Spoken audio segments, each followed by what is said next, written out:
আবারও মানবিকতার পরিচয় দিল কান্দি থানার পুলিশ। ক্যান্সার আক্রান্ত গ্রিন পুলিশকে 1 লক্ষ টাকা প্রদান করা হলো কান্দি থানার পুলিশের পক্ষ থেকে।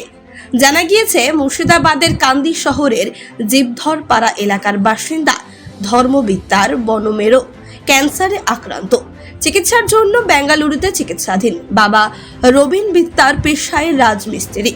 চিকিৎসার জন্য টাকার প্রয়োজন। সেই অসহায় পরিবারের হাতে 1 লক্ষ টাকা প্রদান করলেন কান্দি থানার আইসি মৃণাল সিনহা। 2020 সাল থেকে অসুস্থ ধর্ম দুরারোগ্য রোগে আক্রান্ত।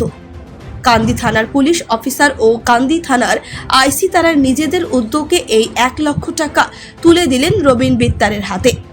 এই সাহায্য পেয়ে কান্দি থানার পুলিশকে ধন্যবাদ জ্ঞাপন করেছেন ওই রোগীর পরিবার। কান্দি থেকে শাহিন শেখের রিপোর্ট, চেতনা নিউজ। আমার ছেলে 2 বছর থেকে অসুস্থ। 2 বছর অসুস্থ পরবর্তী খুব কষ্ট করে চলছিলাম, আর দেখা চিকিৎসা করতে পারছিলাম না।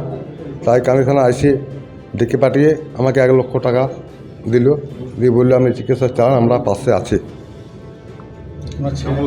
আমার ছেলের নাম ধর্ম বিত্তার। ক্যান্সার রোগে আক্রান্ত। এখন আছে ব্যাঙ্গালোরে। কেমন লাগছে আজকে এরকম লোকের সঙ্গে আমার খুব ভালো লাগছে।